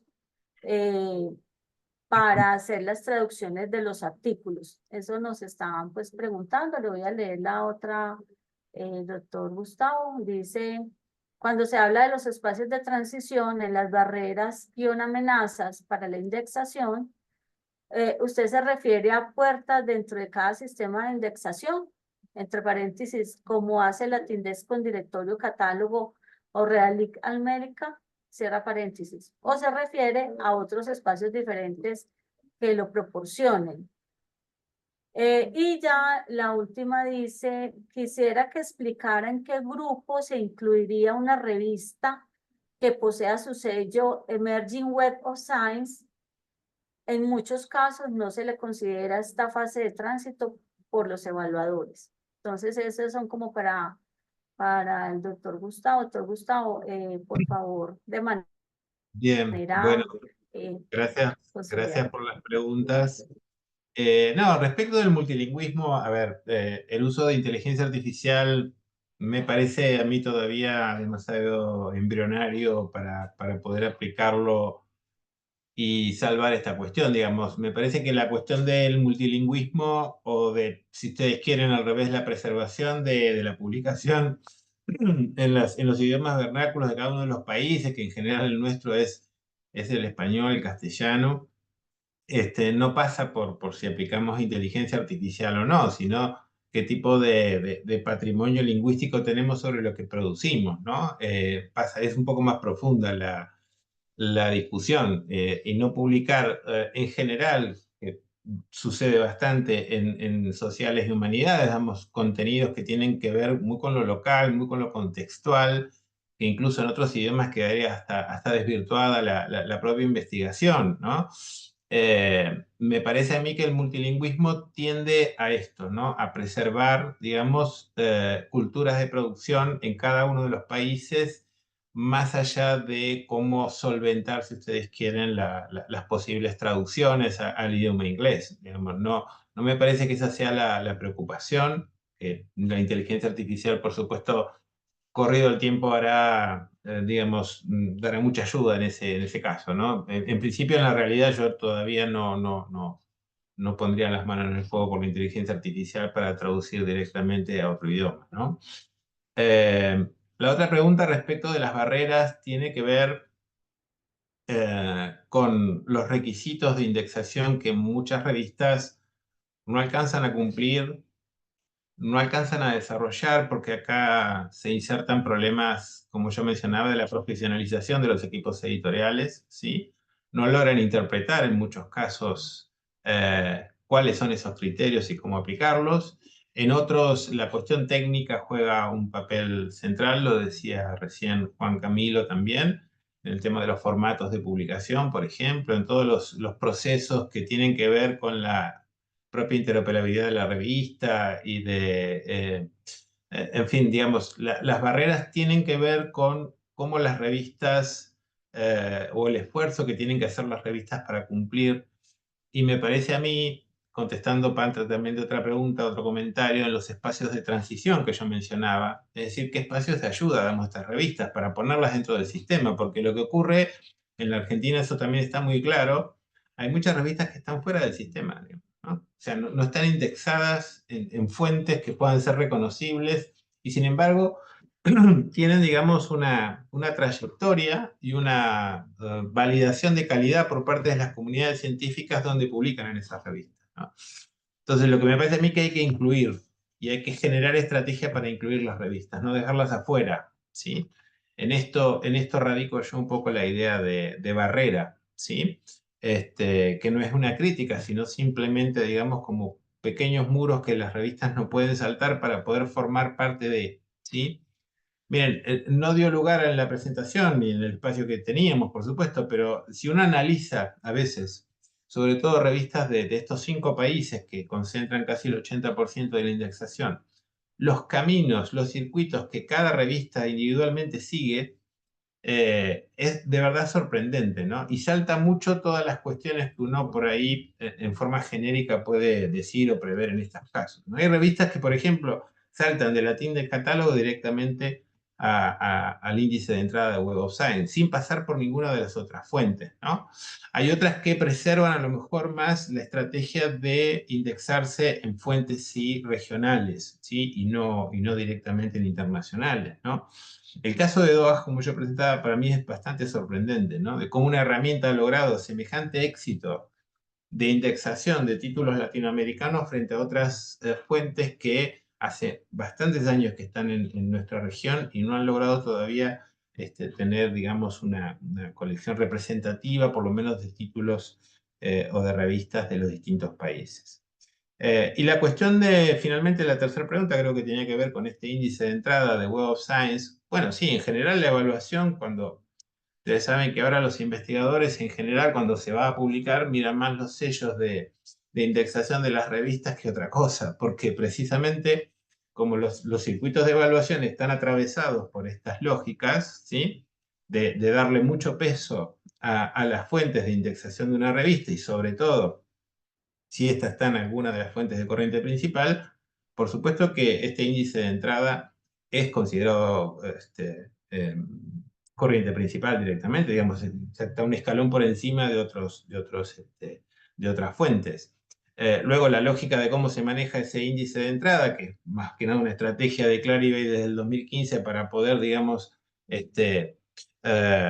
incluir más títulos sin tener que reconocerlos en la colección principal, que es un poco el tesoro de Clarivate. Lo cierto es que estas revistas que están muchas desde que el Emerging Source funciona, que es desde el año 2015, siguen estando ahí. Digamos, el pase a la colección principal en algunos casos nunca va a ocurrir, porque los criterios de inclusión de estas fuentes de datos tienen que ver con la citación de los artículos, el conteo de citas y el factor de impacto, digamos, ¿no? Y en general, lo publicado en las ciencias sociales y humanidades es poco citado en los campos internacionales, por lo menos donde esta base de datos referencian sus citas, ¿no? Entonces ahí está el problema. Sí, este índice de entrada es corriente principal y es un sello y probablemente la revista tenga más capacidad de captar artículos, ¿sí? Por ese sello, ¿sí? Pero bueno, la discusión me parece que pasa por otro lado, ¿no? En términos de cómo generamos estrategias para generar circuitos de indexación que tengan que ver con identidades propias, con culturas de publicación propias, ¿sí? Y sobre todo en el campo regional. Muchas gracias, doctor Gustavo. Bueno, dos preguntas que voy a unir en unas para el profesor Juan Camilo. Dice acá, ¿cómo miden en su revista la evolución del plan de gestión? Plan que mostró el profesor Juan Camilo. ¿Utilizan indicadores? ¿Desde cuándo lo aplican? ¿Qué impresión tiene como editor de la revista sobre los posibles resultados de esta herramienta a más mediano plazo? Y dentro de ese plan de gestión de la revista, concretamente lo que tiene que ver con visibilidad y todas las estrategias que usted mencionaba, profesor Juan Camilo, toda la parte de recursos como las infografías, todos esos recursos que usted utiliza según apropiando las tecnologías. También preguntan si han medido los resultados en términos de llegar a esos lectores reales y potenciales. Adelante, profesor Juan Camilo. Listo, sí. La idea de esto precisamente es que sea una herramienta de gestión la cual se pueda medir en términos administrativos internos, no solamente, digamos que por naturaleza y por el apoyo que incluso tenemos de algunos investigadores en la escuela, nos ha sido fácil mirar el impacto de las publicaciones, pero lo que estamos haciendo en esta investigación es mirando la capacidad de la gestión editorial. Y entonces, por ejemplo, esto nos dio pie para desarrollar un plan de acción a 3 años en el cual podamos enfocar en términos de indicadores. En cada una de esas líneas desarrollamos una serie de indicadores y nos va diciendo, vea, por ejemplo, en términos de publicación, vamos bien. En términos de visibilidad, qué tanta cantidad de contenidos y cuál ha sido su publicación y cómo se debe parametrizar cada uno de ellos. Por ejemplo, ahí hemos podido determinar que quisiéramos hacer muchos más contenidos. Por ejemplo, desde el año pasado venimos fuerte trabajando en el tema de podcast, pero todavía no nos ha dado la capacidad de personal para poder realizar ese tipo de contenidos. Hemos aumentado un poco la capacidad de editorial de publicar un poco más de artículos, pero en ese modelo y precisamente en ese plan de gestión editorial pudimos determinar hasta cuánto tendríamos la capacidad no solo de recibir artículos, porque tenemos artículos para hacerlo, sino desde el proceso científico, sin bajarle la calidad científica, cuántos artículos podríamos desarrollarlo. Entonces, la idea sí es que está desarrollado en indicadores que puedan medir a partir de un principio de realidad qué capacidad tiene la publicación para poder crecerlo, porque por ejemplo para las instituciones, digamos que, bueno, usted, profesor, asuma el proceso editorial de esta revista y en 1 o 2 años tiene que estar indexado en Scopus o tiene que subir la categoría en tal indicador, ¿cierto? Como si eso fuera simplemente producir artículos y ya, ¿cierto? Entonces, no, que todo va de la mano de cada una de esas líneas, que cada una de esas estrategias deben estar articuladas y que parte del principio de realidad que se miden precisamente en esos términos de plan de acción. Ah, bueno, y también para aclarar esa última parte, lo que sí estamos tratando de hacer es mirar cómo algunas de esas herramientas de inteligencia artificial sí que todavía porque ya hay unos asuntos éticos para discutirlo, si todavía entren a participar directamente de los científicos, sino más desde la estructura del texto, por ejemplo, en procesos de marcación, etcétera, cómo aprovechar esos procesos de lenguaje natural que desarrollan las mismas tecnologías, cómo nos pueden ayudar a dinamizar precisamente estos procesos editoriales. Profesor Juan Camilo, y finalmente también usted podría mencionar algunos ejemplos que haya cumplido con ese proceso que usted presentó, como algunos ejemplos de los logros que ha alcanzado. Sí, por ejemplo, con este proceso incluso pudimos participar en una convocatoria que hizo la misma universidad para temas de visibilidad. Entonces, en unos proyectos obtuvimos unos recursos que precisamente nos permitió comprar las licencias, tener el apoyo de personas más capacitadas en temas de edición, producción de contenidos digitales y que nos ayudara a temas de visibilidad. Eso, por ejemplo, le permitió a los investigadores de nuestra propia facultad que esos contenidos lo pudieran desarrollar y de los artículos que salían en las mismas revistas, poderlos convertir en otros contenidos digitales más enfocados a temas de apropiación, de divulgación científica, de apropiación social del conocimiento. O sea, que la revista en ese sentido no solamente se quedó en estos contenidos desde lo científico, en el formato PDF, sino también repotencializar en temas de divulgación y apropiación otros contenidos digitales, por ejemplo. Pero también en términos de gestión nos permite saber en qué estábamos, cómo estamos desarrollados, cómo va cada una de nuestras fases y la capacidad instalada que tenemos como publicación precisamente. Bueno, muchas gracias, profesor Juan Camilo. A ambos invitados de hoy, el profesor Gustavo Liberator, el profesor Juan Camilo Vallejo, muchas gracias por este espacio de diálogo sobre el estado de las revistas en ciencias sociales humanas en nuestra región. Finalmente, un componente transversal que por el tiempo pues ya no nos daría para desarrollar, pero sí quisiera mencionarlo, porque ambos expertos lo tuvieron presente en sus análisis y tiene que ver con la formación del editor, con la formación, pero también con la determinación de los perfiles y funciones de ellos y ese contexto que digamos que determina también su accionar. Entonces, bueno, muchas gracias a quienes nos han acompañado durante este primer panel de estas 8ª jornadas.